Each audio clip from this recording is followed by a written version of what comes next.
Good evening. Basically काफी ज्यादा रात हो चुकी है, बट आपको एक बार परेशान करना मेरे को अच्छा लगा शायद। ओके, सो एक बार ध्यान से देखो, आपके पास वी हैव एन न्यूमेरिकल, हमारे पास एक न्यूमेरिकल है। क्या है? क्या constant magnetic field B that is in this direction and a constant electric field A that is this exist in a region, a sinusoidally varying field E that is equal to this much is also applied in the same region। Electric field जो वो आप same reason में apply कर रहे हो। A particle with positive charge q and mass m is ejected from origin with velocity this much at t equal to 0। आपको क्या करना है? इक्वेशन ऑफ मोशन कैलकुलेट करना है for all three components of the velocity. Velocity के तीनों components के लिए आपको इक्वेशन ऑफ मोशन जो है उसको कैलकुलेट करना। तो पहला काम शुरू करते हैं। चलो सबसे पहले बी लिख देते हैं। बी क्या है अपना? B naught J cap. ठीक है, वेरी गुड। ई लिख देते हैं अपना, that is E naught J cap. ठीक है, वेरी गुड।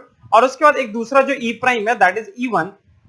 और थोड़ा ध्यान से देखें यहाँ पे तो sign omega T K cap. I hope मैंने इसको लिखने में कोई गलती नहीं किया। सो that is in J cap. उसके बाद इलेक्ट्रिक फील्ड जो दैट इज इन के कैप और मैग्नेटिक फील्ड जो that is again in J cap. तो ये हो गया आपका। ठीक है, ओके।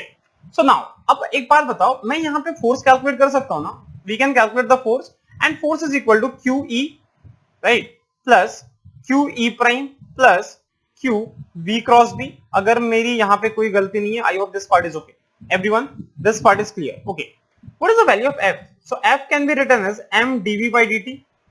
ओके, मान लिया इसको। चलो क्यू ई की वैल्यू क्या है? So that is E naught J cap plus E prime की वैल्यू क्या है? Q E one sine omega T K cap. ये हो गया प्लस, आप यहां पे देखो v क्रॉस b है।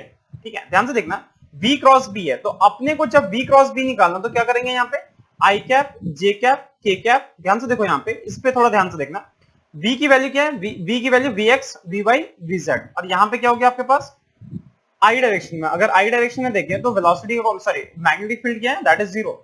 ध्यान से देखो, मैग्नेटिक फील्ड सिर्फ j डायरेक्शन में है, that is b naught and that is again zero. ये वाला पार्ट आपका हो गया।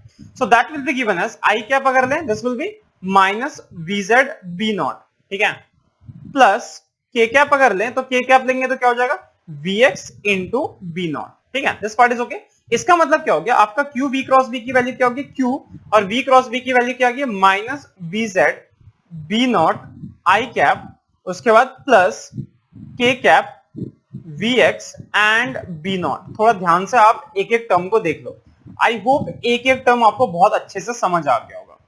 नाउ आप इसको एक्सपेंड करके लिख सकते हो क्या? M D X upon D T I cap plus D V Y upon D T J cap plus D V Z upon D T K cap. क्या बहुत आराम से कंपोनेंट्स को मैच कर सकते हैं हम अपने कंपोनेंट्स को एक एक करके मैच कर लेते हैं। देखो ध्यान से, तो M D V X upon D T.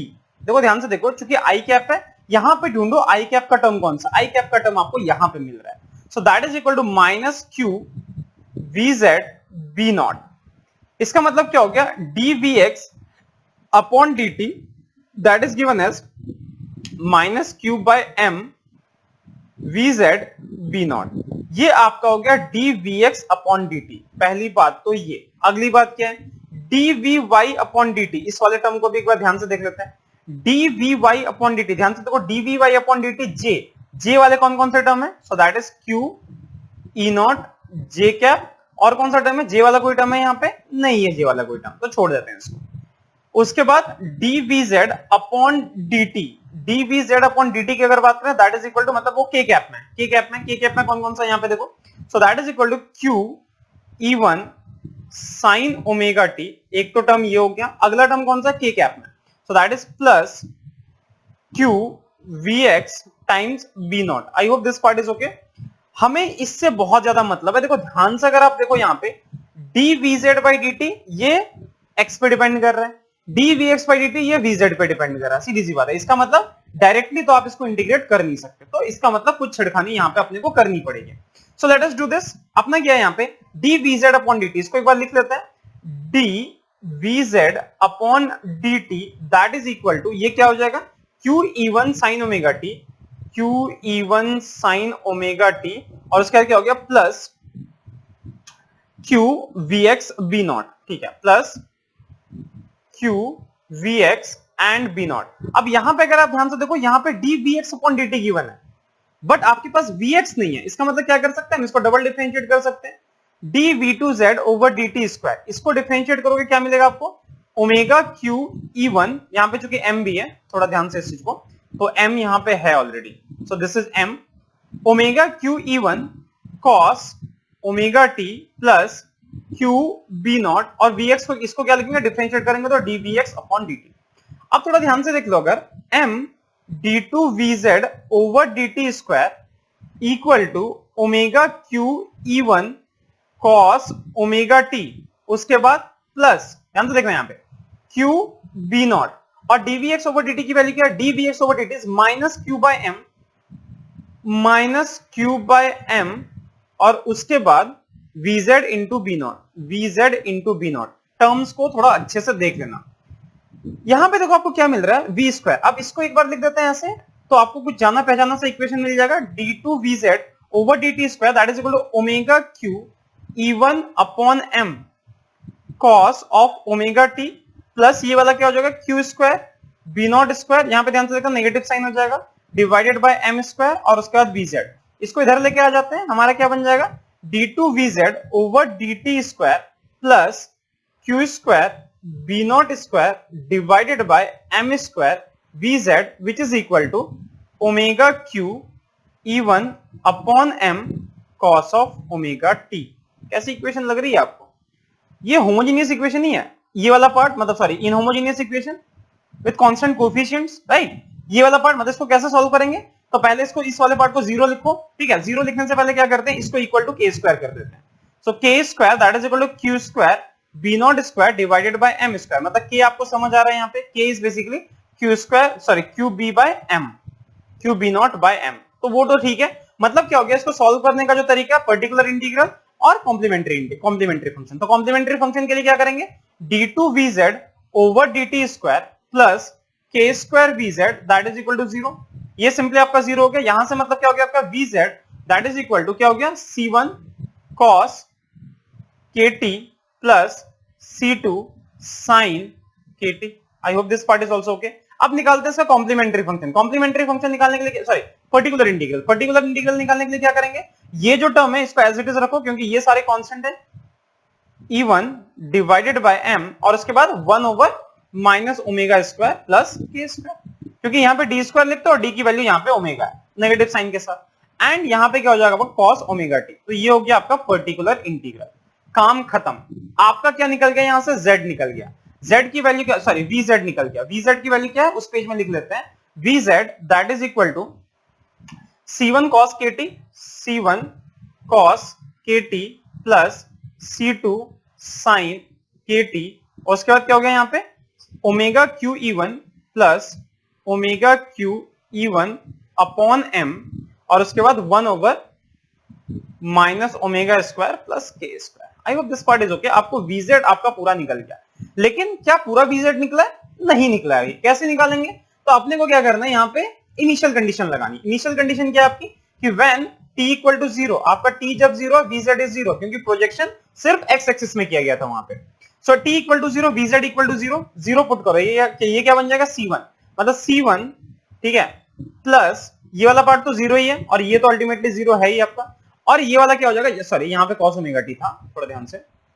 या तो c1 plus omega Q E1 divided by m, और उसके बाद 1 by minus omega square plus K square. तो इसका मतलब क्या हो गया, c1 that is equal to omega Q E1 by m, और उसके बाद इसको उल्टा कर सकते हैं, तो इसको कर दिया हमने omega square minus K square, ये आपका c1 आ गया।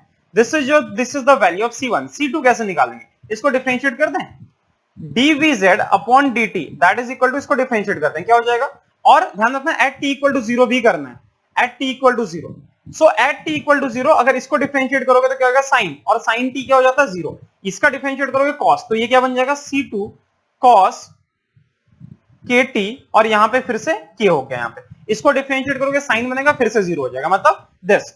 अब एक बात बताओ, dvz ओवर dz, ध्यान से देखो dvz ओवर dz की वैल्यू क्या थी, dvz ओवर dz यहां से आपको दिख रहा है, that is what dvz over dt that is equal q E1 by m, लेकिन t इक्वल टू जीरो, तो ये वाला पार्ट खत्म, तो क्या बन जाएगा q vx b naught, q vx b naught by m, q vx b naught by m, q vx Q V X B naught upon M at T equal to zero. ध्यान रखना T equal to zero भी है आपके पास, and that is equal to T equal to zero जब put करोगे you will be left with K times C2।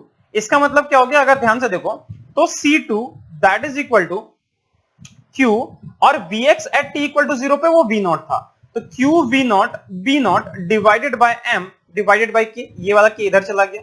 इसका मतलब C2 that is equal to Q V naught B naught divided by M, और K की value आप देखो क्या रखी थी आपने, K was Q V naught by M, so Q V naught by M, ये कैंसिल हो गया, ये पूरा कैंसिल हो गया, मतलब C2 की वैल्यू कितनी आ रही है, that is simply V not. C2 आपकी V नॉट के इक्वल आ गई, मतलब C1 C2 की आपने वैल्यू पुट कर दी, तो C1 C2 की वैल्यू यहां पे रख दो, आपका VZ आ गया। तो VZ कितना आ गया, ध्यान से देखो, लिख लेते हैं इसको, VZ that is equal to C1, VZ that is equal to C1, C1 का मतलब क्या हो गया, omega Q E1 by M, omega Q E1 by M 1 over omega square minus K square, omega square minus K square, उसके बाद cos kt, उसके बाद plus C2 की वैल्यू कितनी आ रही है, that is V not, so V not sin kt, उसके बाद क्या हो जाएगा प्लस, और ध्यान से देखो यहाँ पे क्या, omega Q E1 upon M, और उसके बाद 1 over minus omega square plus K square, और उसके बाद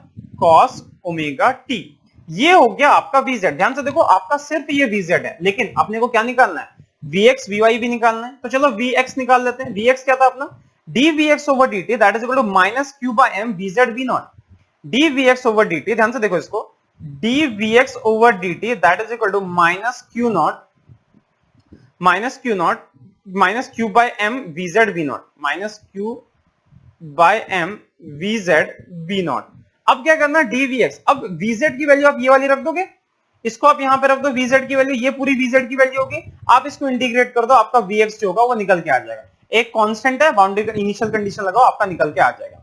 लेट्स टॉक अबाउट Vy, अगर आप Vy की तरफ देखो तो dVy ओवर dt क्या है आपका, dVy over dt that is क्या होगा, Q E naught, simply Q times E naught, so dVy over dt that is equal to Q times E naught. इसका मतलब क्या हो गया, Vy that is equal to Q E टॉन by M, यहां पे M भी था, इंटू टी प्लस सी, कोई कांस्टेंट ले लो C, इनिशियल कंडीशन लगाओ, Vy फिर से जीरो है, इसका मतलब C क्या आ जाएगा आपका जीरो, इसका मतलब Vy कितना आ जाएगा आपका, that is equal to Q E naught by M into T.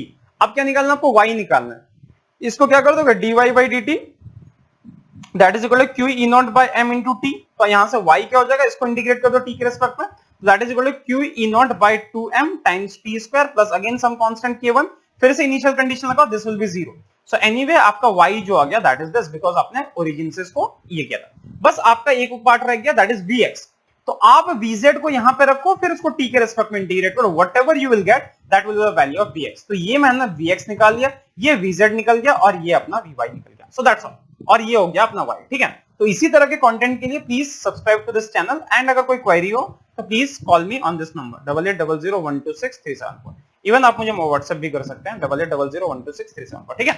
तो मिलते हैं जल्दी, तब तक के लिए tata, take care and bye bye.